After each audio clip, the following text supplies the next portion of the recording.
Hello and welcome to Wake Up Vermillion. I'm your host, Boysen, and today I'm sitting down with Miss USD, Miss Salzwedel, to talk about her platform of social stereotyping, shaping today's society. Thank you for coming on the show today. So do you want to talk about and explain how you started your platform, Social Stereotyping? Yeah, absolutely. So I actually have started advocating for the #IAM movement, which is a social media trend in which you can embrace your own individuality and like #IamUnique, etc. like that.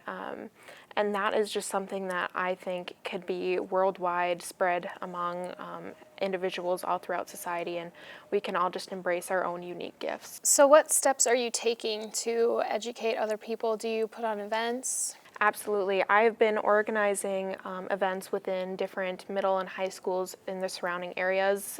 Right now I'm organizing one with the high school that I graduated with. I would also like to speak to elementary schools in the surrounding area as well and talk about my experience with stereotyping and just encouraging that embracing of your own unique talents. What kind of stereotypes have you faced being in pageants? A lot of people, my own parents included, believe that pageant girls are just pretty girls who likes to stand on stage and wave, and that's really not the case. To be a pageant girl, you have to be talented, you have to be unique, you have to be a smart thinker, and you have to be just aware of what's going on around you. And so I don't think a lot of people know how much work it actually is to be a pageant girl. So I would like to break that stereotype as well.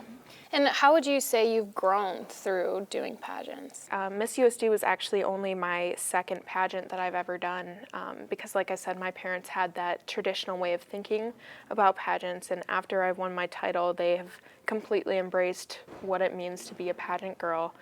And so since I won my title, I have just completely branched out. I call myself an omnivert, where I can kind of switch in between that kind of shying away to just being an extrovert, and I've definitely just become more of an outreacher, and I've just tried to branch out as much as I can. So it's really changed me. Mm-hmm. With your platform, who would you say you're targeting most to educate, to help them understand what you're about? I think the K through 12 system is really where I'm most targeted towards, because they are the most influential, in which people are telling them how they should be as they're growing, and I would really like to branch out to them and tell them that you don't have to be who everyone tells you should be. Mm-hmm. Have you seen an impact yet? I know that this is fairly new, but from what you've been doing so far, have you seen an impact at all? I have been doing a lot of volunteer work in Vermillion since I won my title, and I really think that I'm making my message clear, and I would really like to see more people using that hashtag, because I really do believe that that's something that we can all embrace, those individual talents, and so I'd really like to branch that out more as well. This is the second pageant that you've participated in. How is it different from the previous one you did, and moving forward, what's the difference it's going to be like, because this is like a university? So my first pageant was in the Miss USA system, and after that experience, I decided that I would be better fit in the Miss America organization. The Miss America organization is a scholarship foundation that thrives on unique talents, and that is exactly where I wanted to be. And so this was actually my first Miss America pageant, and one of the things that I like about the Miss America organization is that it doesn't matter how you look, it matters who you are, because they want you to have a talent, they want you to have a platform, they want you to have something to share with South Dakota. And so because South Dakota is a smaller state, we don't have as many participants in pageants as some bigger states. I personally was only up against 10 other Miss contestants. There were only 16 of us total. And I would really like to see that expand, because I would have loved to see a lot more girls on that stage. So I would really like to advocate as well, just to try it out. You know, the pageant world is for anyone who wants to try it, and especially the Miss America organization.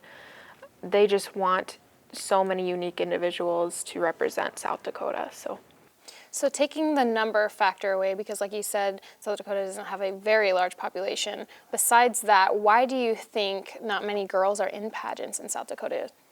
I really do believe that it is due to the stereotype of pageant girls. I do think that a lot of girls are under the impression that pageant girls are some picture perfect, one of a kind, like the blonde stereotype of a pageant girl. And I really just would like to show that you don't have to look a certain way to be a pageant girl. And so I think girls are just scared because they don't think that they have what it takes. But all it takes is to be talented and to embrace that individuality. So fighting the stereotype of that, blonde bombshell, you could say, pageant girl, what kind of women have you met through your competition?